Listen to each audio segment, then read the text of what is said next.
දේවාලේ ගම කණ්ඩේ ගෙදර පුත්ගුල්ගල ආරණ්‍ය සේනාසන වාසී පූජ්‍ය කටුකුරුන්දී ඥානනන්ද ස්වාමීන් වහන්සේ විසින් මීතිරිගල නිස්සරණ වනසෙනසුනේදී නිබ්බාන යන මාතෘකාව යටතේ පවත්වන ලද දේශනා මාලාවේහි දුර්වල ශ්‍රවණ තත්වයේ ගැන සලකා එම ස්වාමීන් වහන්සේ විසින්ම නිවනේ නිවීම ග්‍රන්ථමාලාව ඇසුරින් මෙසේ නැවත තැටිගත කරන ලද බව කරුණාවෙන් සැලකුව මැනවි. නමෝ තස් භගවතු අරහතෝ සම්මා සම්බුද්දස්ස නමෝ තස් භගවතු අරහතෝ සම්මා සම්බුද්දස්ස නමෝ තස් භගවතු අරහතෝ සම්මා සම්බුද්දස්ස ඒතං සන්තං ඒතං පනීතං යදිදං සබ්බ සංඛාර සමතෝ සබ්බෝපදීපටි නිස්සග්ගෝ තණ්හක්ඛයෝ විරාගෝ නිරෝධෝ නිබ්බාණං. මේ ශාන්තය, මේ ප්‍රණීතය එනම් සියලු සංස්කාරයන්ගේ සංසිඳීම, සියලු උපදීන් අතහැර දැමීම, තණ්හාව ක්ෂය කිරීම, නොයල්ම නම් වූ විරාගය, නැවැත්ම නම් වූ නිරෝධය, නිවීම නම් වූ නිබ්බාණය. අතිපූජනීය මහෝපාධ්‍යාය මාහිමිපාණන් වහන්සේ ප්‍රමුඛ කරුතර යෝගාවචර මහා සංඝරත්නයන් අවසරයි. නිබ්බාන යන මාතෘකාව යටතේ පැවැත්වෙන දේශනා මාලාවේ 4 වෙනි දේශනයයි මේ. පසුගිය දේශනාව අගහරියේදී අපි තේරුම් කරන්න උත්සාහ කළේ සත්‍යයේ සංසාර ගමන ඉත්තභාව අඤ්ඤථාභාව කියන වචන දෙක තුලින්ම තේරුම් ගත හැකි බවයි. කලින් අවස්ථාවක අපි උද්ධෘත කරලා දැක්වුවා සුත්ත නිපාතේන ගාථාවක්. තණ්හා ဒ ුතියෝ පුරිසෝ දීඝමද්ධාන සංසරං ඉත්තභාවඤ්ඤථා භාවං සංසාරං නාතිවත්තති කියලා. තණ්හාව දෙවන්නා කොටගත් පුරුෂයා දීර්ඝ කාලයක් සැරිසරන්නේ ඉත්තභාව අඤ්ඤථා භාව නම් වූ සංසාරයේ නොඉක්මවන්නේ කියන ඒ අදහසයි. ඒනුත් අපට පෙනෙනවා ඉත්තභාව අඤ්ඤථා භාව කියන්නේ මේ සංසරණයයි. සංසරණය කියන්නේ මෙතනත් එතනත් අතර, එහෙම නැත්නම් මෙසේ බවත් අන්සේ බවත් අතර කර කැවීම, මාරු වීම, එහෙම නැත්නම් වටවලල්ලේ යාම. එක තැනම කරකැවීමක් වගේ මේක. මෙතනත් එතනත් අතර කියන එක. මේ ඉත්තභාව අඤ්ඤථාභාව දෙකේ සම්බන්ධය තමයි අපි අර නොයෙකුත් සූත්‍ර දේශනාවලින් එහෙමත් දක්වන්න උත්සාහ කළේ. විශේෂයෙන්ම විඥානයේ මේ කයින් ගිලිහිලා කලින්ම ගත්තු අරමුණක, නාම රූප අරමුණක හරිහැටියට පිහිටියට පස්සේ එතනේ නාම රූපයේ වැඩෙන්න පටන් ගන්න බව සඳහන් කළා. එයින් අපට පෙනෙනවා විඥානයේ මෞකසක රැඳීමටත් වැඩිවීමටත් ඒ හැම එකටම නාම රූපය අවශ්‍ය වෙන බව.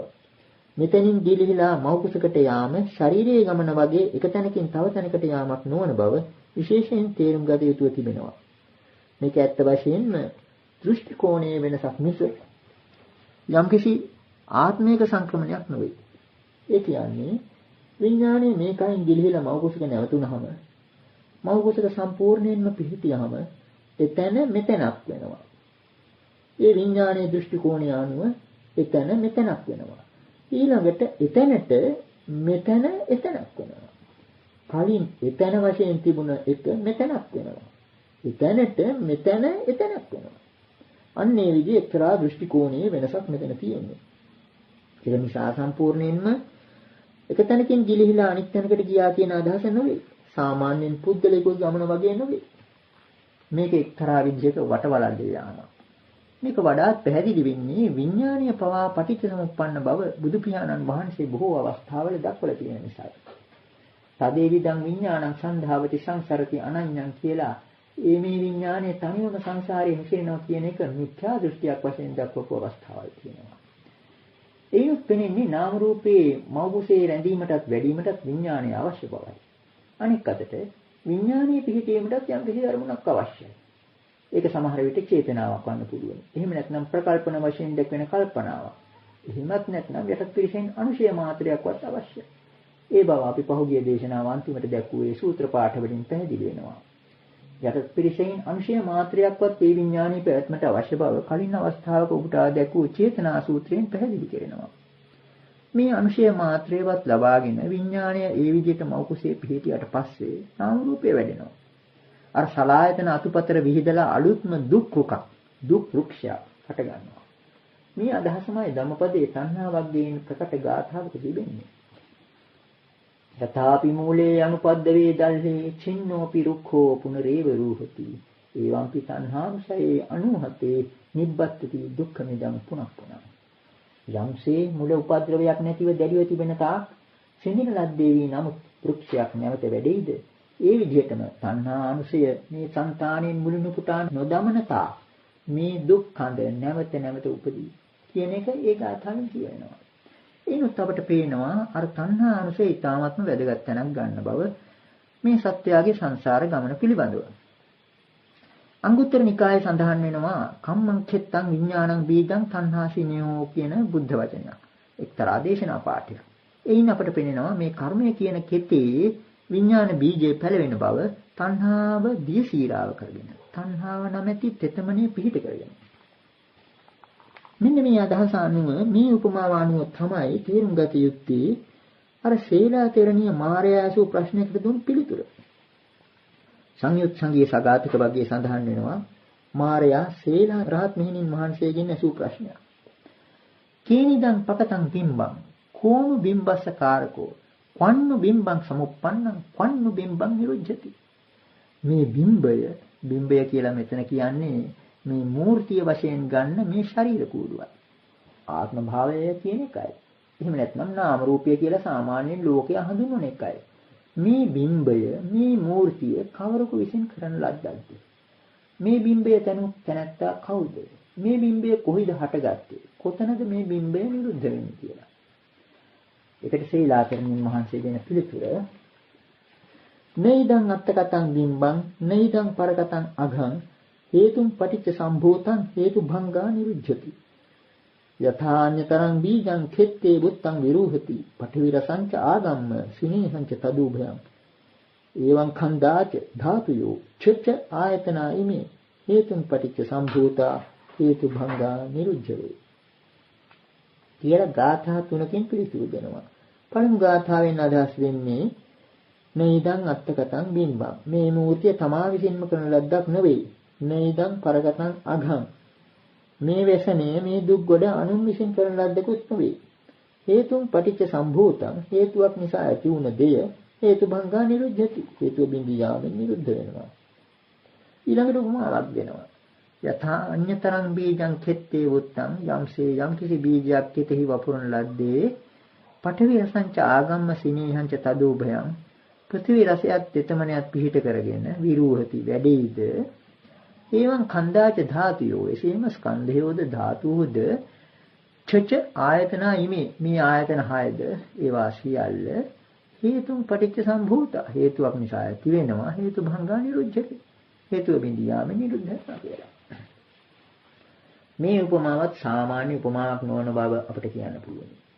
අර කම්මං කෙත්තං විඥානං බීජං තණ්හාසිනේහෝ කියන ඒ බුද්ධ වචනය අනුව. එතකොට මෙතන කියවෙන්නේ ඒකයි. මේ බිම්බය ඒක නාම රූපයේ වශයෙන් සැලකුවොත් මෙතන ශීලාතරණීය ධර්මයේම පිහිටලා පිළිතුරු දෙන්නේ. එතකොට අර බාහිර වශයෙන් පෙනෙන මේ මූර්තියටම නොවේ නාම රූපය කියන්නේ. ඊට වඩා චෛතසික වශයෙන් සිත පිළිබඳ තත්ත්වයක් මේ නාම රූපය. මේ බිම්බය විඥානීය වැටෙන මේ මූලික ඡායාව. මේක හට ගැනීමට එහෙම නැත්නම් මේක වැඩිවීමට උපකාර වෙන්නේ අර විඥාන බීජය. යථා අඤ්‍යතරං බීජං කෙත්තේ බුත්තං විරුහති. ඒ බීජය මේ කර්ම ක්ෂේත්‍රයේ පැලවෙන්නේ. තණ්හා සිනේහෝ පඨවි රසං සිනේහං ආදී වශයෙන් දක්වන්නේ ඒකටමනේ. ඒ විදිහටම මේ විඥාන බීජය වැඩෙනවා ස්කන්ධ ධාතු ආයතන වශයෙන්. විඥානයේ යම් කිසි අවස්ථාවක නිරුද්ධ වුණා නම් ඒ විඥාන නිරෝධය කියන්නේ නිවනටම නමක්. සමහර විට කෙනෙක් කල්පනා කරන්න පුළුවන් මේ විඥාන නිරෝධය සිදුවන්නේ රහතන් වහන්සේගේ පරිනිර්වාණයේදී කියලා. ඒක වැරදි අදහසක්.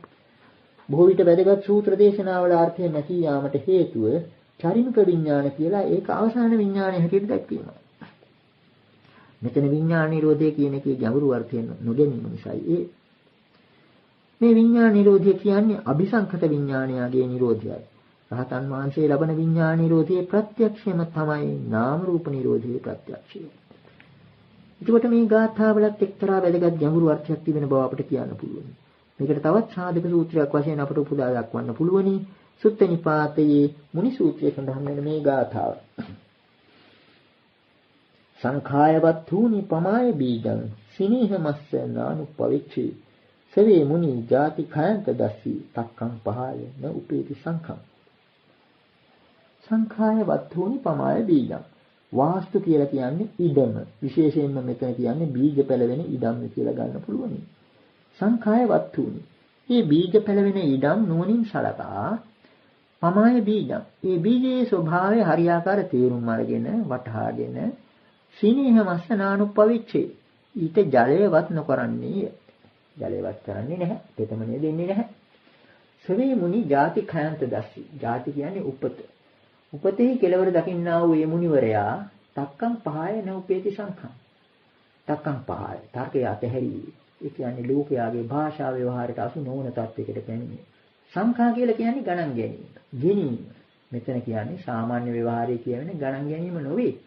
භාෂා ව්‍යවහාරය අනුව කියන්න බැරි විදිහේ තත්යකට එන බවයි. ලෝකයාගේ භාෂා ව්‍යවහාර බැම්මෙන් මිදුණා කියන එකයි. න උපේති සංඛං. මේනුත් අපට පැහැදිලි වෙන්නේ මව් කුසට විඥානයේ බැසීම පිළිබඳව මහා නිදාන සූත්‍රයේ දැක්වෙන යම් යම් කාරණා පිළිබඳව යම් කිසි ගැඹුරු අදහසක් යටපත් වෙලා තිබුණ බවයි.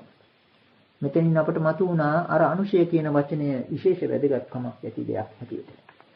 පුනර්භවය ඇති කිරීමේ ශක්තිය තියෙන්නේ පූර්ණෝ භවික නමින් හඳුන්වන මේ තණ්හාවටයි. තණ්හා පූර්ණෝ භවිකා කියලා නිතර සඳහන් වෙනවා. තණ්හා අනුශය විශේෂයෙන්ම උපකාර වෙනවා කෙනෙකුගේ උත්පත්තියට, සංසාර ගමනට. මේ තණ්හානුසයට පදනම වන අවිජ්ජානුසයකුත් තිබෙනවා. ඒ කියන්නේ ලෝකයේ යෙදෙන මේ සංකල්ප පිළිබඳව ඒවායේ යථා ස්වභාවය තේරුම් නොගැනීම නිසා ඒ සංකල්පවල ඇලී ගැලී සිටීමේ ස්වභාවය. ලෝකයේ අතර තිබෙන අවිද්‍යාවෙන් ඇතිවන ඒ తত্ত্বය ඒකත් එක්තරා අංශයක්. ඒ తত্ত্বය දැක්වීමට බොහෝ විට සූත්‍රවල යෙදෙනවා නිස්සය කියන වචනේ. නිශ්චිත කියන වචනයත් ඒකම යෙදෙනවා. නිශ්චිත කියන්නේ යමක් ඇසුරු කරගත්තු තැනැත්තා. නිශ්චය කියන්නේ ඇසුරු කිරීම.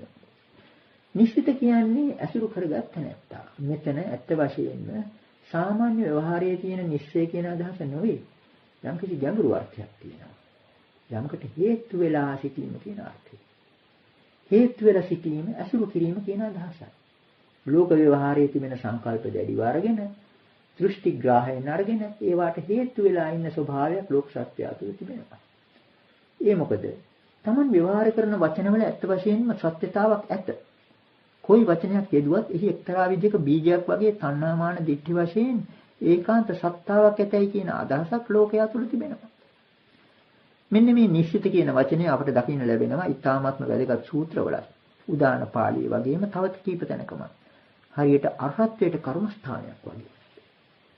මජ්ක්‍ධිම නිකාය චන්නවාද ආදී සූත්‍රවල දැක්වෙන එක්තරා වටිනා ඡේදයක් තියෙනවා. ඒක බැලු බැලමට ප්‍රහීලිකාවක් වගේ. නිශ්චිතස්ස චලිතං. අනිශ්චිතස්ස චලිතං නැති. චලිතය සති පස්සද්ධි. පස්සද්ධියා සති නැති නහෝති. නැතියා සති ආගති ගති නහෝති. ආගති ගතියා සති චතුපපාතෝ නහෝති. චතුපපාතය සති නේව ඉද නහුරං න උභයමන්තරේ. ඒ සේවන්තෝ දුක්ඛස්. බැලු බැලමට බොහොම ලේසි වගේ දුක කෙලවර කියන්නේ. මෙතන මේ පාඨයේ මෙච්චරයි කියවෙන්නේ. නිශ්චිතස්ස චලිතං. නිශ්චිතයාට යමක් ඇසුරු කරගත්ත නැත්තාට යමකට හේතු වූ තැනැත්තාට චලිතං චලනයක් කම්පනයක් තිබෙන්නේ. නිශ්චිතයාට චලිතයක් ඇත. එතනින් පටන් ගත්තට මොකද ඊළඟට අනිශ්චිතයා ගැන කියවෙන්නේ. ඒ කියන්නේ විමුක්ත පුද්ගලයා ගැන. අනිශ්චිතස්ස චලිතං නැති. මේ දෙකේ වෙනස එතකොට පැහැදිලි වෙනවා. නිශ්චිතයාට චලිතයක් කම්පනයක් තියෙනවා. අනිශ්චිතයාට අර විදිහට ඇසුරු කිරීම හේතු වීම නැති තැනැත්තාට චලනයක්, චලිතයක්, කම්පනයක් නැත. චලිතය සති පස්සද්ධි. ඒ විදිහේ චලනයක්, කම්පනයක් නැති කලෙහි පස්සද්ධි. තන්පත් බවක්, සංසුන් බවක් ඇත. පස්සද්ධියා සති නැති නොහොති. ඒ තන්පත් බව ඇති කලෙහි නැති කියන එකේ සාමාන්‍ය වාචාර්ථය නැඹුරු වීමයි. නැමීම කියන අදහස. ඒ අනුව පස්සද්ධිය ඇති කලෙහි නැඹුරු වීමක් නැත. නැතියා සති ආගති ගති නොහොති. නැඹුරු වීමක් නැති කල්හි ඒමක් සහ යාමක් නැත. ආගති ගතිය අසති චුතුපපාතෝ නොහොති. ඒමක් සහ යාමක් නැති කල්හි චුතියක් සහ උත්පත්තියක් නැත. චුතිඋප්පාතේ අසති නේව ඉද න හුරං න උභයමන්තරේ ඒසේවන්ත දුක්ඛස. චුතිඋප්පාති දෙකක් නැති කල්ලි නේව ඉද මෙහිත් නැත න හුරං එහිත් නැත න උභයමන්තරේ ඒ දෙක අතරක් නැත.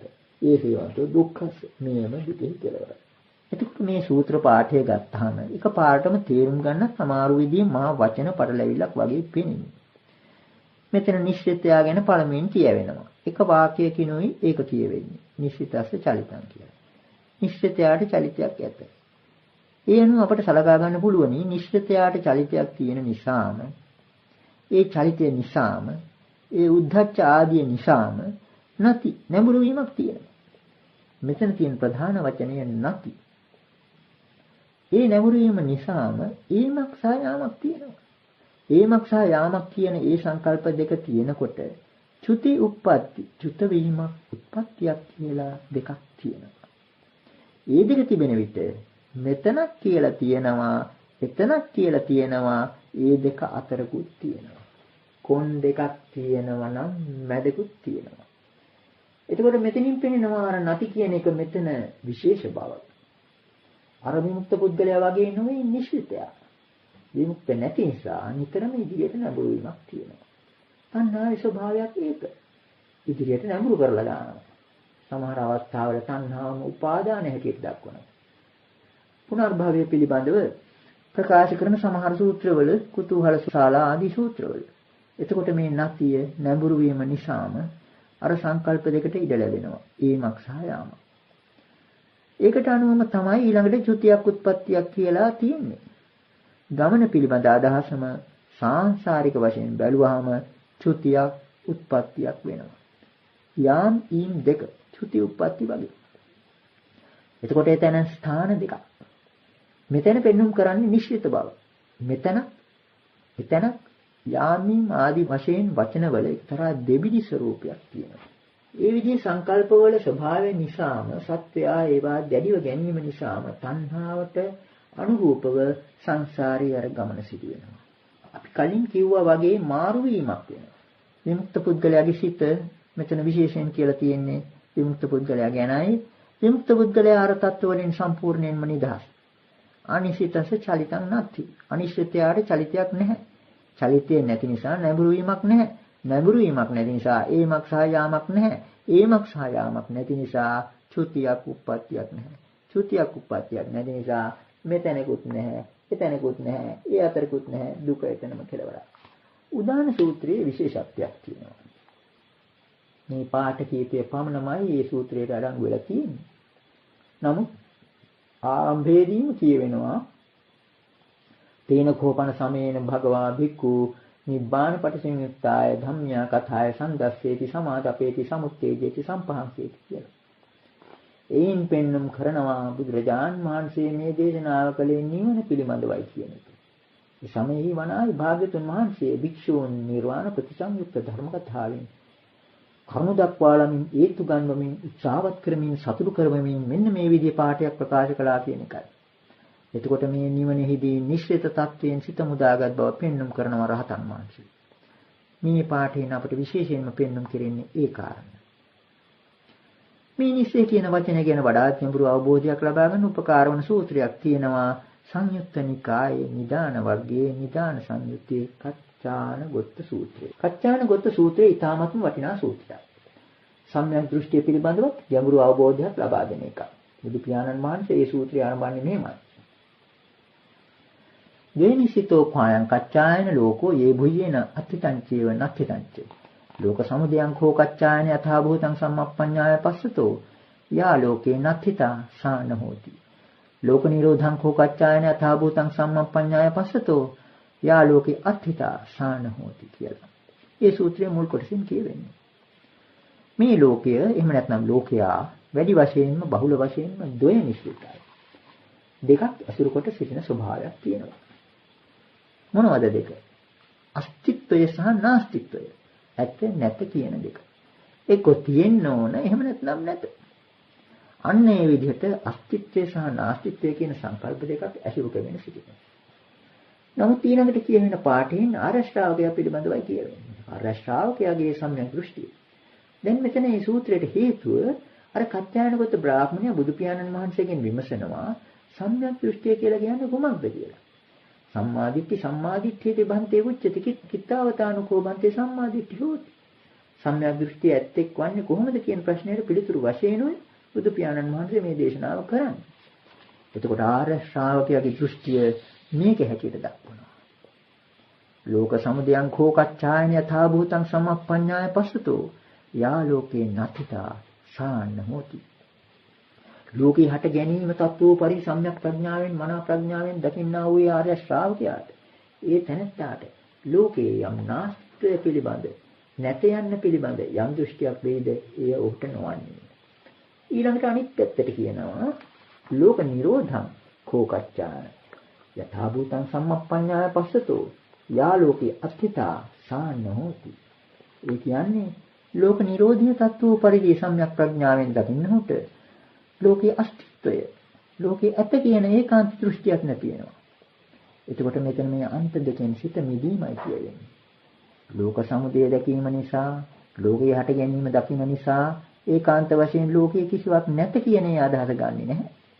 අනිත් පැත්තට ලෝක නිරෝධය දකින්න නිසා ලෝකයේ සියල්ලම තිබෙනවා කියන ඒ අස්තිත්ව දෘෂ්ටියට වැටෙන්නේ නැහැ.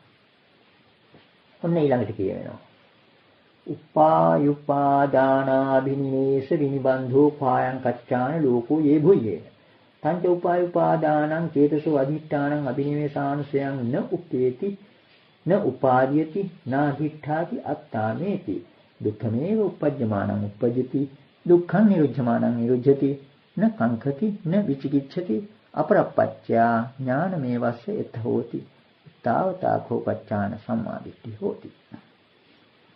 ඊළඟ සම්මාදිට්ඨිය ඇති කෙනෙක් වන්නේ කොහොමද කියන එක වඩා විස්තර කරනවා බුදු පියාණන් වහන්සේ. උපායුපාදාන අභිනිවේෂ විනිබන්ධෝ කායං කච්චායන ලෝකෝ යේ භුයේන කච්චායන වැඩි වශයෙන්ම මේ ලෝකයේ ස්වභාවය උපාය කියලා කියන්නේ ලංවීම කියන අර්ථයයි. එක්තරා විදිහක දාර්ශනික වගේ ගැඹුරු අර්ථයක් තියෙන වචන මාලාවක් ඊළඟට තියෙනවා. උපාය කියන්නේ ලංවීම, උපාදාන කියන්නේ අල්වා ගැනීම, අභිනිවේෂ කියන්නේ ඊට වැද ගැනීම, එහෙම නැත්නම් රිංගා ගැනීම, සංකල්ප පිළිබඳව, දෘෂ්ටි පිළිබඳව යෙදෙන වචන මේවා. එතකොට ලෝකයේ ස්වභාවය ලංවීම, අල්ලා ගැනීම, වැද ගැනීම කියන මෙන්න මේවට බැඳිලායි ලෝකයා වැඩි වශයෙන් සිටින්නේ. තංචායං උපාදානං චේතසෝ අධිඨානං අභිනිවේෂානුසයං න උපේති නාධිඨාති අත්තාමේති. ඊළඟට ආර්ය ශ්‍රාවකයාගේ සම්‍යක් දෘෂ්ටිය පිළිබඳවයි කියවෙන්නේ මේ කියාපු සම්‍යක් දෘෂ්ටික පුද්ගලයා අර එළඹීම් එහෙම නැත්නම් ලංවීම, අල්වා ගැනීම, සිතින් දැඩිව ගැනීම, වැද ගැනීම සහ අනුසය කියන වචනයක් යෙදෙනවා. läග ගැනීම කියලා කියන්න පුළුවන්. මේ පදමාලාවෙම තියෙනවා යම්කිසි ගැඹුරු අර්ථ ගොඩක්. läග ගැනීම එහෙම නැත්නම් අනුසය තත්ත්වයන් මේ කියන එකක්වත් න උපේති න උපාදීති නාදිඨාති අත්තාමේති. ඒ ආරශ්‍රාවකයා මේ මගේ ආත්මයයි කියලා ඒ කිසිවක්ම උපාදාන ආදී වශයෙන් දැඩිව ගන්නෙ නෑ. ඒ වෙනුවට ඒ ආරශ්‍රාවකයාගේ දර්ශනය කුමක්ද? දුක්ඛමේව උපජ්ජමානං උප්පජ්ජති දුක්ඛං නිරුද්ධමානං නිරුද්ධති. උපදින්නේ දුක් ගොඩක්ම උපදී. නැතිවන්නේ දුක් ගොඩක්ම නැති. එතකොට මෙතන අස්තිත්වයක් නාස්තිත්වයක් පිළිබඳ ප්‍රශ්නයක් එන්නේ නැහැ. දුක් ගොඩක් හැටියටම දකිනවා. ඒ තාවතාකෝ කච්චාන සම්මාදිට්ඨි හොති. මේ පමණකින්ම කච්චාන ආරශ්‍රාවකයා සම්‍යක් දෘෂ්ටි ඇත්තේ.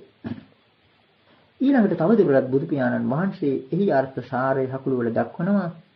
සබ්බං අත්ථීති කෝ කච්චාන අයං ඒකෝවන්තෝ. සබ්බං අත්ථීති අයං ဒ ුතියවන්තෝ. ඊතීති කච්චානෝ භෝවන්ති අනුපගම්ම මජ්ජේන තථාගතෝ ධම්මං දේහේති.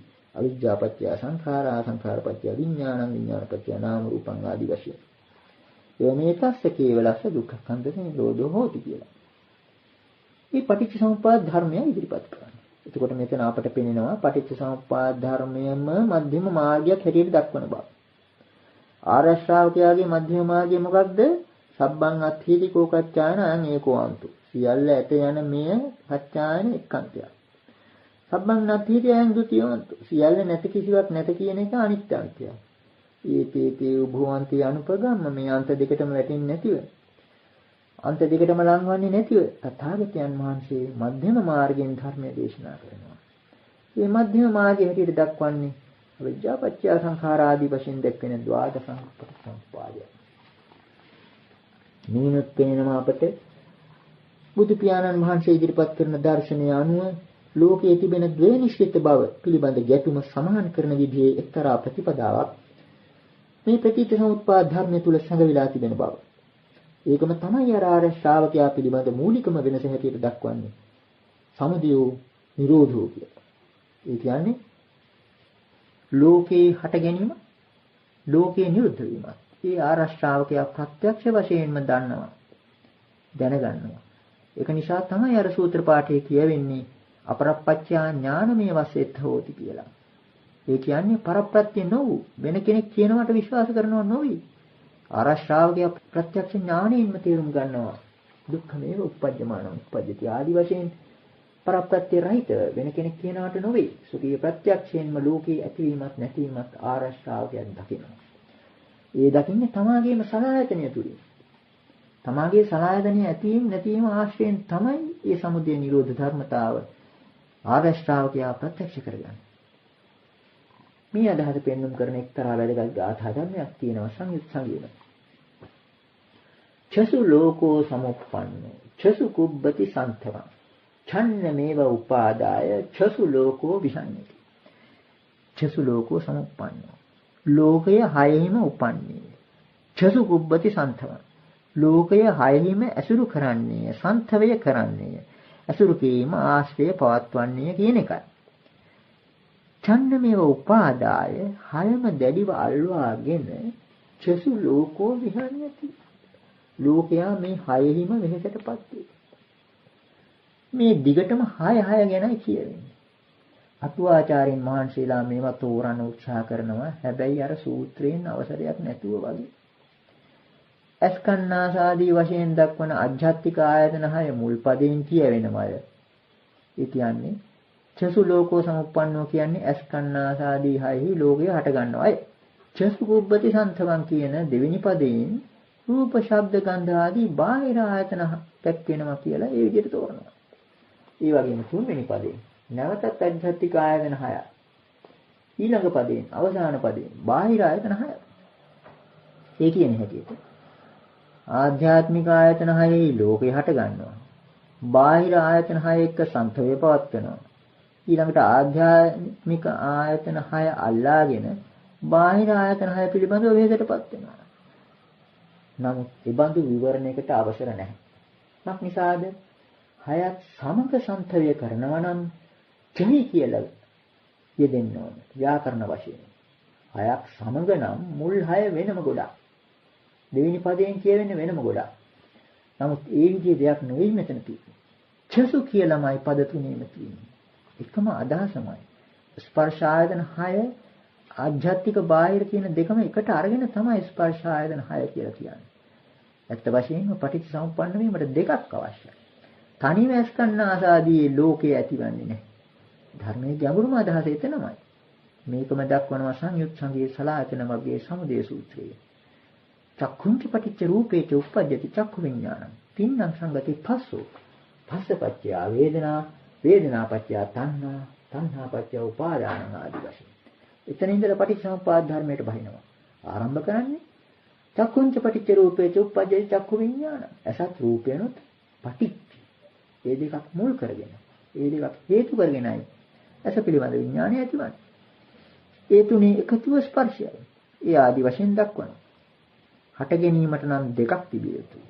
අන්න ඒක නිසා අපට ගන්න තියෙන්නේ සූත්‍රයට අනුකූලව මෙතන පද 4ෙම කියවිලා තියෙන්නේ අධ්‍යාත්මික බාහිර දෙකම සහිතව ස්පර්ශ ආයතන හැටියට. ඒ කියන්නේ ඒවා වෙන් කරලා දක්වන්න බෑ. මුල් පදයේ 1 ඊළඟට ඊළඟ පදයේ වෙන 6ක් කියලා. ඒ විදිහට දක්වන්න බැරි බව අපට කියන්න සිද්ධ වෙනවා. ඔන්න එතකොට මේ ගාථාවෙනුත් අපට පේනවා ආර්ය ව්‍යවහාරයට අනුව ලෝකයේ හටගන්නේ මේ සලආයතනෙමයි. ඒක බොහෝ අවස්ථාවල දක්වලා තියෙනවා. අරියස විනී ලෝකෝ මේ ආර්ය ව්‍යවහාරයට අනුව ලෝකය හඳුන්වන්නේ නිතරම සලආයතන ආශ්‍රය කරගෙන. මේ සලආයතනයන්ගෙන්ම ලෝකය ඇති වෙන හැටියට. මේක ඊටාත්ම ගැඹුරු අදහසක්. ධර්මයේ අනිකුත් කාරණා එහෙම පිටින්ම ආවරණය වෙනවා මේ මූලික කාරණේ තේරුම් ගත්තේ නැත්නම්. ලෝකයේ කියන කාර්ය ව්‍යවහාරයේ හඳුන්වන්නේ කොහොමද කියන එක. මේන් අපට පෙනෙන්නේ අර උද්‍යත්ත ගාමිනී පඤ්ඤා කියන කියමනයි. ආර්ය ශ්‍රාවකයා පිළිබඳ උද්‍යත්ත ගාමිනියා පඤ්ඤාය සමන්නාගතෝ අරියායනින් බේධිකාය කියලා කියවෙනවා. ඒ කියන්නේ ආර්යවමේ ප්‍රඥාවේ විනිවිද යන ගතියක් තියෙනවා කියන එකයි. මේ විනිවිද යාම කෙරෙන්නේ ලෝකයේ තිබෙන අස්තිත්වය නාස්තිත්වය කියලා අර දැඩිවගත් තද බිඳින්න බැරි විදිහේ ඒ දෘෂ්ටි තුලිනුයි. විනිවිද යන්නේ කොහොමද? අර කච්චායන සූත්‍රයේ දැක්වුවා වගේ ලෝකේ හට ගන්නවා දකිනකොට ලෝකයේ කිසිවක් නැති කියලා කියන්න බැරි තත්ත්වයක් වෙනවා. ඒ දෘෂ්ටිය දැඩිව ගන්න බැරි තත්ත්වයක් වෙනවා ඒ සිතේ. ඒ වගේම ලෝකයේ Nirodhe දකිනකොට තමාගේ සලායතන තුලින්ම ලෝකයේ සියල්ලක් නැත කියලා කියන්න පුළුවන් කියන ඒ අන්තයටත් යන්න ඉඩක් ලැබෙන්නේ නැහැ. පටිච්චසමුප්පාද ධර්ම න්‍යායේ මූලිකම කාරණය තමයි මේකේ ඇති විනිවිද යන ගතිය තමයි අර කියාපු සංකල්පවල බලය බිඳින එක. ඒවායේ ඒ දෘෂ්ටි ග්‍රහයෙන් ගන්න හැකියාවක් නැති නිසාම තමයි සක්කාය දිට්ඨිය බිඳිනවා කියලා කියන්නේ. මේවා ඇත්ත වශයෙන්ම තිබෙනවා කියන අවබෝධයක් සාමාන්‍යයෙන් ලෝකයා තුල තිබෙනවා. නමුත් මේ සංකල්ප වල හට ගැනීම නැතිවීම ස්වභාවය නියම සාරයක් නැති බව අවබෝධ වෙනවා ආර්ය ශ්‍රාවකයාට සමුදය නිරෝධ ධර්මතාව තේරුම් ගැනීම. මෙන්න මේකෙම තවත් අංශයක් තමයි අපි අර නිශ්චය ගැන කිව්ව කාරණා වගේම පටිච්චසමුප්පාද ධර්මයේ මේ ධර්මතාව තේරුම් ගැනීම. ඒ කියන්නේ ඉදප්පච්චේතාව. කලින්ම අපි මතු කරගත්තු වචනේ ඉදප්පච්චේතාවයි. මේ නිසා මේ වෙනවා කියන එක. මේ මූලික ධර්ම න්‍යාය පටිච්චසමුප්පාදය හැඳින්වීමට බොහෝ විට යොදලා තියෙනවා. ඉදප්පච්චේතාව. මේ නිසා මේ වෙනවා. මේ ඇතිකල්ලි මේ වෙයි. මේ හට ගැනීමෙන් මේ හට ගැනීම. මේ නැතිකල්ලි මේ නොවේ. මේ නිරුද්ධ වීමෙන් මේ නිරුද්ධ වේ. කියන මේ ඉදප්පච්චේතාව. මේකෙන් කෙරෙන්නේ අර දෘෂ්ටියෙන් විනිවිද යාම. අර භේද සමාන කරන ස්වභාවයක් තියෙනවා මේ දර්ශනය. ලෝකයේ තිබෙන ගැටුම මේ සම්‍යක් දර්ශනයෙන් වළක්වන්නේ කොහොමද? අර ගැටුමට හේතුව මූලික උපන්‍යාසයම ඉවත් කිරීමෙන්. මොකක්ද මූලික උපන්‍යාසය? මුලින්ම තබාගත් අදහස මොකක්ද? මෙතන දෙකක් තිබෙනවා කියන එක. ඔය තර්කකාරයෝ නම් නොයෙකුත් විදිහට එකක් මිසක් දෙකක් නොවේ ආදී වශයෙන් නොයෙකුත් පදමාලාවල් ඉදිරිපත් කරනවා. නමුත් සම්‍යක් දර්ශනයට අනුව මෙතන දෙකක් පිළිබඳ මේ අදහසම එක්තරා විදිහක මිත්‍යා දෘෂ්ටියක් වෙනවා. ඒ කියන්නේ මේක ඈඳුත්ත. ප්‍රතිත්‍ය සමුප්පාද ධර්මයට අනුව මේ ඝට්ටණය වළක්වන්නේ මේ දෙක ඈඳුත්තක් හැටියට සැලකීම. මේක ටිකක් කල්පනා කරලා බැලිය යුතු අදහසක්. ඒ කියන්නේ ලෝකයේ තිබෙන ධර්මතාව පිළිගැනීම මගිනුයි අර භේද සමහන් කරන්නේ. බුදු පියාණන් වහන්සේ සොයාගත්ත පටිච්චසමුප්පාද ද්වාදසාංගයේම අපි එයින් කීපයක් පමණයි එළියට අරගෙන නිදර්ශන වශයෙන් දැක්ුවේ. ජාති ජරා මරණ දෙක අතුරින් ජාති ඇති කල්ලි ජරා මරණය වෙයි. ජාති ඇතිවීමෙන් ජරා මරණය ඇති වෙයි ආදී වශයෙන්. ඒ විදිහට විග්‍රහ කරන්න පුළුවන් ස්වභාවයක් ඉදප්පච්චයතාවක් තිබෙනවා. මේ ඉදප්පච්චයතාවම සනාතන ධර්මතාව බව වඩාත් හොඳට පැහැදිලි වෙනවා සංයුත් සංගීම නිදාන සංයුත්තේ බුදු පියාණන් වහන්සේ ප්‍රකාශ කරන පාඨයෙන්. අවිජ්ජාපච්චය භික්ඛවේ සංඛාරා යා තත්‍ර තතතා අවිතතතා අනඤ්ඤතතා ඉදප්පච්චයතා අයං උච්චති භික්ඛවේ පටිච්චසමුප්පාදෝ. මෙතනදී අර මුල් අංග දෙක අරගෙන අවිජ්ජා ප්‍රත්‍ය කරගෙන සංස්කාරය ඇති වේ. එහිලා මේ කියපු අවිජ්ජා සංඛාර කියන පද දෙක පිළිබඳව යා තත්‍ර තතතා ඒ පිළිබඳව යම් තතතාවක් වෙයිද අවිතතතාවක් වෙයිද අනඤ්ඤතතාවක් වෙයිද ඉදප්පච්චයතාවක් වෙයිද මේම පටිච්චසමුප්පාදය. මොනවද මේ කියපු වචන? තතතා කියන එක ඊ타ත්ම වැදගත් වචනයක්. තථා කියලා කියන්නේ එසේ කියන එකට. යථාභූත ඥාන දර්ශන කියන අදහස ඉබේටම මතුවෙනවා මේක කියනකොට. ලෝකයේ ස්වභාවය යම් ආකාරයකද අන්න ඊට ගැලපෙන ආකාරයයි කියන එක. එතන තථා කියලා කියන්නේ. එතකොට තථා කියන්නේ ඒන්ම හදාගත්තු පදයක්. තථා එසේ බව. අර කියාපු පටිච්චසමුප්පාදයේ එසේ බව. අවිතතතා නොයසේ නොවන බව. ඒ ඉදප්පච්චිත අදහසම තහවුරු කිරීමක් මෙතනින් කියන්නේ. ඒ ධර්මයේ එසේමයි. නොයසේ නොවේ. තතතා අවිතතතා අනඤ්‍යතතා කියන්නේ ඒකමයි. ඒ කියන්නේ අංශේ නොවන බව. එතකොට ඒ ඉදප්පච්චයතාව ඒ කියන්නේ මෙය නිසා මෙය වන බව කියන යම් කිසි ධර්මතාවක් තියෙනවා නම් ලෝකේ ඒක එසේමයි. තතත. අවිතතතා කියන්නේ නොයසේ නොවේ. අනඤ්‍යතතා කියන්නේ අන්සේ නොවේ. ඒක වෙනස් කරන්න බෑ. ඒක ධර්මතාවක් හැටියට පිළිගන්නවා. එතකොට මෙන්න මේ විදිහේ ඈඳුත්තක් හැටියට පිළිගත්තාම ඒතර ගැටුමක් නැහැ. මේක ටිකක් ගැඹුරු අදහසක්. අපි පොඩි උපමාවක් ගත්තොත් අපි හිතමු ගොනුන් දෙන්නේ කළු ගොනයි සුදු ගොනයි ඈඳලා තන කවන්නේ යවනවා. සමහර විට එහෙම ඈඳෙන සිරිතකුත් තියෙනවනේ. එතකොට කළු ගොනා වෙලට අදින අතරේ සුදු ගොනා දොරට ඇද්දොත් මෙතන තියෙන ගැටුම.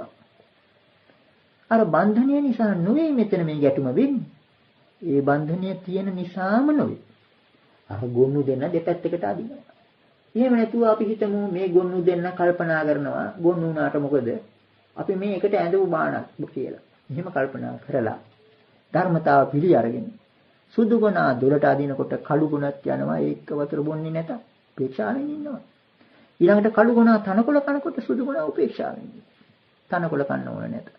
අන්න ඒ වගේ එක්තරා විදිහක ભેද සමාන කිරීමක් කරන්නේ ඈඳුත්තක් බව පිළිගැනීමෙන්මයි. බුදු පියාණන් වහන්සේ මේ ප්‍රශ්නය විසඳන්නේ එහෙම. දැන් මේක සමහර විට එකපාරටම ඒත්තු යන්නේ නැති වෙන්න පුළුවන්. අපි ගනිමු නිතරම වගේ අපි මුලට ගත්තු ජාති ජරා මරණ කියන අංග දෙක. ජාතිය ජරා මරණයත් කියන දෙක මේ විදිහ ඈඳුත්තක් බව නොසලකන තාක් කෙනෙකුට පෙනෙන්නේ මෙතන ගැටුමක්. ඇයි? උත්පත්තිය එක කොනක් හැටියට අල්ල ගන්නවා.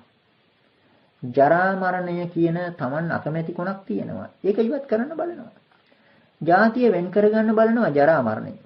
නමුත් මේ දෙක ඈඳුත්තක්. ජාතිපත්‍ය භික්ඛවේ ජරා මරණම් කියන එක බුද්ධ වචනයක්. මේ ජාතියත් උපතත් ජරා මරණයත් කියන දෙක එකටම සම්බන්ධයි. ඒක වඩාත් පැහැදිලි වෙනවා අර ජරා කියන වචනේ. ඒක ඊටාත්ම ප්‍රකට කාරණයක්. ජරා කියන එක අපි සාමාන්‍යයෙන් තේරුම් ගන්නේ මහලු වයස හැටියට.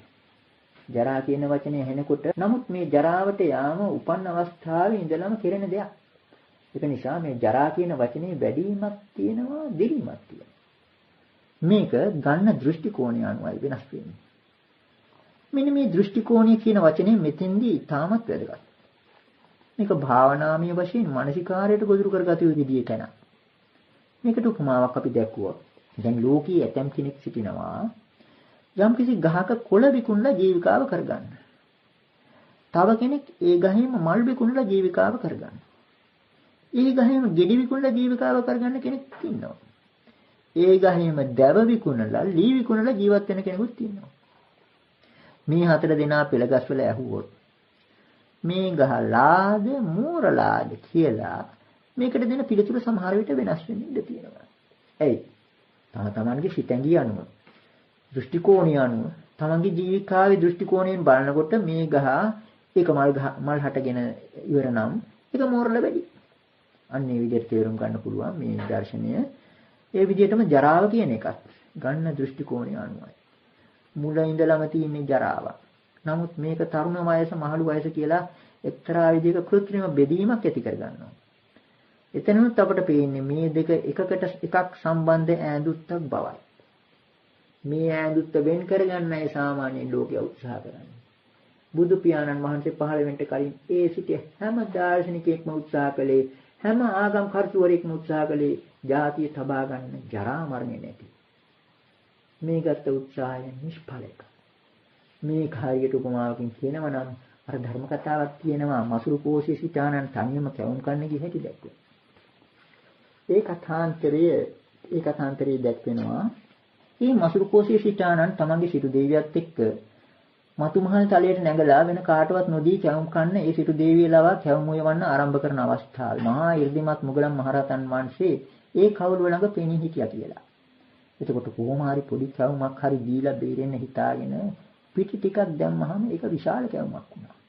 උයන කැවුම විශාල වෙන නිසා වෙන ක්‍රමයක් නැති නිසා බේරෙන්න එක කැවුමක් හරි දීලා මුගලන් මහරහතන් වහන්සේ එලව ගන්න ඕන කියන කල්පනාවෙන් මේ දෙන්න උත්සාහ කළා එක කැවුමක් වෙන් කරගන්න. බලනකොට මේ ඔක්කොම කැවුම් වැලා. එකට එකක් බැඳිලා. එකක්වත් වෙන් කරගන්න බෑ. දාඩිය දානකම් මැද්ද නමුත් එකක් ගලව ගන්න බෑ. බැරිම තැන මේක අපි දීලා දාමු කියලා නිගමනයකට ආවා. ඔන්න ඔය විදිහට දීලා දැමීමක් තමයි බුදු පියාණන් වහන්සේ දෙන විසඳුමක්. මේක අතහැරීම. සම්බෝපදීපටි නිස්සග්ග. මේ සියලු උපදීන් අපි අතහරිමු කියන අදහසයි බුදු පියාණන් වහන්සේ දෙන්නේ. මේවා එකකින් එකක් වෙන් කරගන්න බෑ. ජාතියක් ජරාමරණයත් එකට බැඳිලා තියෙන්නේ. මේක ඇඳුත්තා. ඒ නිසා ඒක දීලා දැමීමක් මෙතන කරන්නේ. දෘෂ්ටි කෝණයක් ගැනීමෙනුයි අර විදිය ප්‍රශ්න කරනදී. ඒක නිසා මෙතනින් කියවෙන්නේ එක්තරා විදිහක විරාගයට එහෙම නැත්නම් නොයල්මට තුඩු දෙන අල්ලා ගැනීමට විරුද්ධ දෘෂ්ටියක්. අල්ලා ගැනීම නිසාමයි මේ විදියට මායාත් එක්ක සමග ගැටුමකට එන්නේ. එතකොට බැලු බැලමට අර කෝසිය හිතානන්ගේ කතාව නිසා කෙනෙකුට හිතෙන්න පුළුවන් මෙතෙන්දී බුදු පියාණන් වහන්සේ මායාට පරාජය වුණා කියලා. නමුත් ඇත්ත වශයෙන්ම සිදුවුනේ කුමක්ද? මායයි පරාජය වෙන්නේ මේ දීලා දැමීම. මේ අතහැරීම. ඒක ඊටාත්ම සියුම් කාරණයක්. මායාගේ හපංකම තියෙන උදුරා ගැනීම මතයි. මායා නිතරම එන්නේ තරඟයටමයි. සමහර විට හැංගීලා ලොමු දෙහ ගැනීමක්, තැති ගැනීමක් ඇති කරලා මායා විනෝදය ලබා ගන්නවා. එතකොට ඒ විදිහට මායя උදුර ගන්න ඉන අවස්ථාවේ මායයට කිසිම ආකාරයකින් උදුර ගන්න බැරි විදිය විසඳුමක් දුන්නොත් එතෙන්දී මායя පරදිනවා. දැන් බුදු පියාණන් වහන්සේ දුන්න විසඳුම ගැන අපි කල්පනා කරලා බලමු. ලෝකයේ යම්කිසි දෙයක් අපසතුව තියෙන දෙයක් උදුරා ගැනීම වැළැක්වීමට නොයෙකුත් ක්‍රම යොදා ගන්න පුළුවන්. ගන්න බැරි තැනක හං ගන්න පුළුවන්. එහෙම නැත්නම් ආරක්ෂා සංවිධානය යොදන්න පුළුවන්. එහෙම නැත්නම් ගන්න සූදානම් වන හොරා සතුරා සමග යම්කිසි දිවිසුමකට එළඹෙන්න පුළුවන්. මේ හැම ක්‍රමයක්ම අසාර්ථක වෙන්න ඉඩ තියෙනවා. නමුත් අසාර්ථක නොවන ධර්මතා වශයෙන්ම සාර්ථක වන එකම ක්‍රමයක් තියෙනවා. උදුරා ගැනීම වැළැක්වීමට. උදුරා ගැනීම වළක්වන්න නම් කරන්න තියෙන්නේ අතහැරීමයි, දීලා දැමීමයි. අතහැරියට පස්සේ උදුරා ගන්න දෙයක් නැහැ. ලොකු කඹෑ බිල්ලක එක්කෙනෙක් මුළු වෙර දාලා අදිනකොට එක පැත්තකින් අර අල්ලාගෙන ඉන්න කෙනා අතහැරියොත් හදිසියෙන් දිනුම කොහොම වෙතත් අනිත් තැනත්තාට වෙන දේ අකරතැබ්බේ හිතා ගන්න පුළුවන්. ඔන්න ඔය විදිහේ දෙයක් තමයි මායයට සිද්ධ වුනේ. මේ බුදු පියාණන් වහන්සේ දුන්න මහා පුදුම විසඳුම. මේ අනුවත් අපිට හිතා ගන්න පුළුවන් මෙතන මේ නිශ්චය ආදී වචනවල ඇති වටිනාකමක්, මේ ධර්මයේ තිබෙන ඉදප්පච්චයතාව කියන වචනේ ඇති වටිනාකමක්. නිශ්චය කියන වචනයක් අපි එළියට අරගත්තා. මේ නිශ්චය කියන වචනේ තවත් අංශයක් අපිට හැදිලි වෙනවා සතිපට්ඨාන සූත්‍රය. සතිපට්ඨාන සූත්‍රයේ තිබෙන සමහර කොටස් නිතර ව්‍යවහාරයේ යෙදුනත් ඒවායේ පුදුම අන්දමේ ගැඹුරක් තියෙනවා. දැන් සතිපට්ඨාන සූත්‍රයේ හැම තැනකම වගේ දැක්වෙන ඒකාකාර පාඩයක් තියෙනවා. එක් එක් පර්වය අවසානයේදී මොන අපි නිදසුනක් වශයෙන් ගනිමු. කායානුපස්සනාවේ තියෙනවා ඉති අජ්ජත්තං වා කායේ කායානුපස්සී විහෙරති, බහිද්ධා කායේ කායානුපස්සී විහෙරති, අජ්ජත් බහිද්ධා කායේ කායානුපස්සී විහෙරති, සමුදය ධම්මානුපස්සී වා කායස්මින් විහෙරති, වය ධම්මානුපස්සී වා කායස්මින් විහෙරති, සමුදය වය ධම්මානුපස්සී වා කායස්මින් විහෙරති, අත්ති කායෝති වා 50 සතිපච්චපට්ඨිතා හෝති, යාවදේව ඥානමත්තාය පතිසතිමත්තාය අනිසිතෝච විහෙරති නසිකින්චි ලෝකේ උපාදීයති කිය. මෙන්න මේ විදිහේ පාඨයක්. මේට සමාන පාඨයක් සතිපට්ඨාන සූත්‍රයේ පුරාම දැක්වෙනවා. කායානුපස්සන, වේදනානුපස්සන, චිත්තානුපස්සන, ධම්මානුපස්සන, මේ හැම එකකම ඇත්ත වශයෙන්ම ඒ ඡේදය තමයි සතිපට්ඨාන භාවනාව වශයෙන් දැක්වෙන්නේ. අර ඊට මුලින් දැක්වෙන හරිය සතිය පිහිටුවීම. සතිපට්ඨාන භාවනාවේ විපස්සනාවට ගොදුරු වන විපස්සනාවට අයත් කොටස තමයි ওই විදිහට දැක්වෙන්නේ. අජ්ජත්තං වා කාය ආදි වශයෙන්. දැන් අපි මෙතනත් බලමු. මෙතනත් තිබෙනවා එක්තරා ඈඳුතු පද රාශියක්. දෙබිඩි පද වගේ ඒවා. අජ්ජත්තං වා කායේ කායනුපස්සී විහෙරති. මෙසේ තමාගේ කයෙහි හෝ කය අනුව බලන්නෙක්ව වෙසෙයි. බහිද්ධා වා කායේ කායනුපස්සී විහෙරති. අනුන්ගේ කයෙහි හෝ කය අනුව බලන්නෙක්ව වෙසෙයි. අජ්ජත් බහිද්ධා වා කායේ කායනුපස්සී විහෙරති. තමාගේ කයෙහිත් අනුන්ගේ කයෙහිත් යන මේ දෙකෙහිම එක විටම කය අනුව බලන්නෙක්ව වෙසෙයි. ඒ වගේම සමුදය ධම්මානුපස්සී වා කායස්මින් විහෙරති. කය පිළිබඳව කය හට ගැනීම අනුව බලන්නෙක්ව වෙසෙයි. වය ධම්මානුපස්සී වා කායස්මින් විහෙරති. කය වේවීම ගෙවි යාම අනුව හෝ බලන්නෙක්ව වෙසෙයි. ඊළඟට තියෙනවා මේ දෙකම ඈඳලා. සමුදය වය ධම්මානුපස්සී වා කායස්මින් විහෙරති. සමුදය වය දෙකම අනුව හෝ බලන්නෙක්ව වෙසෙයි. අත්ති කායෝති වා 50 සතිපට්ඨිතා හෝති යාවදේව ඥානමත්තාය පතිස්සතිමත්තාය. ඒ යෝගාවචරයාට කයක් ඇත යන අදහස පවා ඒ සිහිය පවා ඔහු තුල තිබෙන්නේ හුදෙක් ඥානීය වැඩිම පිණිසක් සතියෙහි මතුමත්තේ වැඩිම පිණිසක්. අනිශ්චිතෝච විහෙරති නැචකින්ජි ලෝකේ උපාදී. අන්න එතනත් අනිශ්චිත කියන වචනේ දෙනවා. ඒක විශේෂයි. අනිශ්චිතව යමකට හේතු වෙන්නේ නැතිව. නැචකින්චි ලෝකේ උපාදී. ලෝකේ කිසිවක් දෙලිව අල්ලා ගන්නේ නැත. අල්ලා ගැනීමටත් වඩා විශේෂත්වයක් මේ නිශ්චය කියන වචනේ තියෙනවා. හේතු වීම. අසුරු කිරීම කියන එකයි. සතිපට්ඨාන සූත්‍රයේ මේ පාඩේ විශාල වටිනාකමක් තිබෙනවා විදර්ශනා පිළිබඳ. මෙතනත් කියවෙනවා අජ්ජත් බහිද්ධා. මෙතන මේ තමාගේ කයත් අනුන්ගේ කයත් මේවා වෙන වෙනම විතරක් මානසිකාරයට යොමු කරනකොට සමහර විට කෙනෙකුට මේ අජ්ජත් බහිද්ධා කියන සංකල්ප දෙක දැඩිව දෘෂ්ටිග්‍රාහයෙන් ගැනීමට ඉඩ තියෙනවා. ඇත්ත වශයෙන්ම මගේ කියලා එහෙම නැත්නම් තමාගේ කියලා එකක් තියෙනවා. ඇත්ත වශයෙන්ම බහිද්ධා අනුන් කියලා දෙයක් තියෙනවා. ওই විදිහට හිතනවා.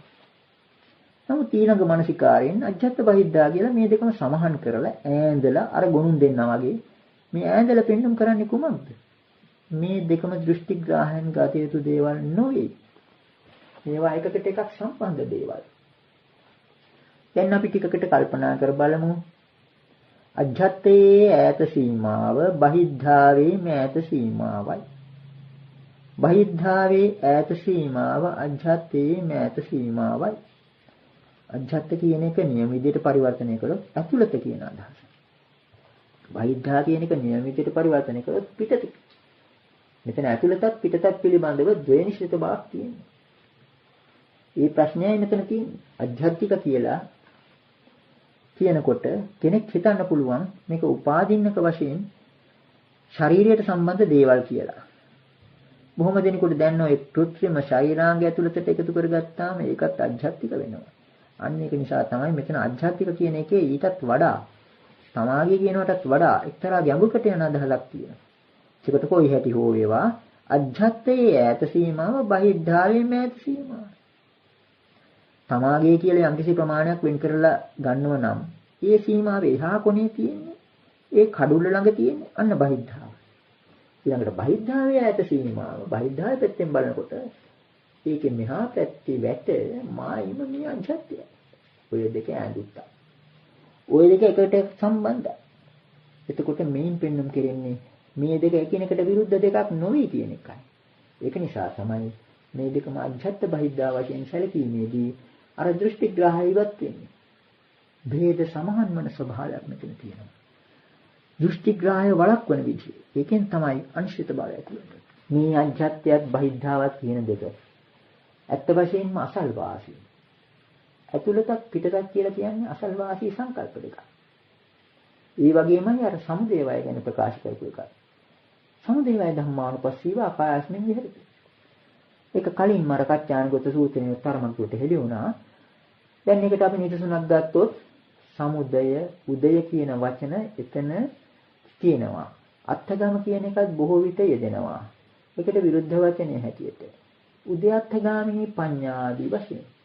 උදය අත්ථගම කියන වචන දෙක නිතර යෙදෙනවා. මේක එදිනෙදා ජීවිතෙන් ගත්ත වචන දෙකක් හැටියට සලකන්න පුළුවන්. උදය කියලා කියන්නේ හිරු උදාව. අත්ථගම කියලා කියන්නේ හිරු වැසීම. අපි ඒකම නිදසුනක් වශයෙන් ගත්තොත් උදය කාලයේ ඈත සීමාව සවස් කාලයේ මෑත සීමාව. සවස් කාලයේ ඈත සීමාව උදය කාලයේ මෑත සීමාව. එතනත් පෙනෙනවා අර විදිහ අසල්වාසී බව. උදය අත්ථගම. සමුදේ වය කියන මේ දෙකේ අසල්වාසී බව තේරුම් අරගෙන ඒ වාය කිනකට ඉදප්පච්චයතාවෙන් බැඳුන දේවල් බව කල්පනා කරලා ඒ දෙකම එකට අල්ලලා සමුදේ වය ධම්මානුපස්සීව ආකාශයෙන් ඉවරයි. කයට ගැනීමත් නිරුද්ධ වීමත් යන මේ දෙකම විනිවිද දකින්න. මේ දෙකම එකට අල්ලලා ගන්නකොට ඒක විනිවිද දකින්න විදිහේ විදර්ශනාව. ඒ විදිහට බැලීමෙන් වෙන්නේ මොකක්ද? එහි ප්‍රතිඵලය, එහි අග්‍රඵලය තමයි ඊළඟට කියවෙන්නේ. අත්ථකායෝති වා පනස්ස සතිපත්තිපට්ඨිතා හෝති. යාවදේව ඥානමත්තාය පටිසතිමත්තාය. අර කය කියන එකවත් දැඩිව ගන්නෙ නෑ මේ අවස්ථාව. අත්ථකායෝති වා පනස්ස සතිපත්තිපට්ඨිතා හෝති. ඔහු වෙත ඒ යෝගාවචරය වෙත කයක් ඇත කියන සිහිය පවා එළඹ සිටින කුමකටද? හුදෙක් යාවදේව කියන වචනේ තියෙනවා. හුදෙක් මතුමත්යේ ඥානෙ වැඩිමත් සතිය පිහිටුවා ගැනීමත් සඳහා පමණයි ඔහු කයක් ඇත කියලා කල්පනා කරා. ඒ දර්ශනීය අග්‍රඵලය තමයි ඊළඟට අවසාන වාක්‍යයෙන් දැක්වෙන්නේ. අනිසිතෝච විහෙරති නචකින්ච ලෝකේ උපාදී. ඒ නිසා ඔහු නිශ්චය වශයෙන් කිසිවකට හේතු වෙන්නේ නැහැ. කිසිවක් අල්ලගන්නේ. කිසිවක් දැඩිව ඇසුරු කරන්නේ. නචකින්ච ලෝකේ උපාදී. ලෝක කිසිවක්ම අල්ලගන්නේ. සතිපට්ඨාන සූත්‍රයේ කායानुපස්සනාව පිළිබඳව පමණක් නෙවෙයි වේදනානුපස්සනාව, චිත්තානුපස්සනාව, ධම්මානුපස්සනාව පිළිබඳව මේ විදිහටම දැක්වෙනවා. ඒකක්වත් එක සතිපට්ඨාන අරමුණක්වත් දැඩිව ගන්නෙ නැහැ. ඒ වාය හට ගැනීම නැතිවීම ස්වභාවය බලනවා. මේන් අපිට පෙනෙන්නේ මේ සතිපට්ඨාන සූත්‍රයේ තිබෙන සංකල්ප සමූහය. මේ සංකල්ප සමූහයම සතියත් ඥානයත් මතුමත්ෙහි වඩා ගැනීම සඳහා යොදා ගන්න එක්තරා පරංචයක් පමණයි. ධර්මයේ පිළිබඳව බුදු පියාණන් වහන්සේ බොහෝ විට දක්වනවා පහුරේ උපමාව. නිත්තරණත්ථය නෝ ගහනත්ථය. ඊතර වීම සඳහා අල්ලා ගැනීම සඳහා නෙවෙයි. ඒ වගේම දැන් මෙතනත් පෙන්눔 කරන්නේ මේවා පරංචි ගොඩක් වගේ හරියට. මේ ඔක්කොම සංකල්ප පරංචි. මේ පරංචි වලින් තමයි සතිය ඥානය ගොඩනගාගන්නේ. මෙන්න මේ ගැඹුරු දර්ශනය සතිපට්ඨාන සූත්‍රයේ තියෙන මේ දර්ශනය ගැන අවබෝධය නැති නිසාද බොහෝ විට බෞද්ධ දර්ශන සම්ප්‍රදායවල මේ සංකල්ප දෘෂ්ටිග්‍රාහයෙන් ගන්න යොමු වුණා බොහෝ දෙනෙක්. ඒ දෘෂ්ටිග්‍රාහයෙන් ගැනීම හරියට අර පලංචි දෙඩිව අල්ලාගෙන එහි පදිංචි වීමට දැක්වීම වගේ. ඔන්න ඔය විදිහට නිශ්චය කියන වචනේ ඇති වැදගත්කම මේ සතිපට්ඨාන සූත්‍රය අනුවත් අපට තේරුම් ගන්න පුළුවන්. ශ්‍රද්ධාවන්ත පින්වතුනි, මෙම දෙසුම් පෙළ නොමිලයේ පින්වතුන් අතරට පත් කිරීම අපගේ මූලික බලාපොරොත්තුවයි.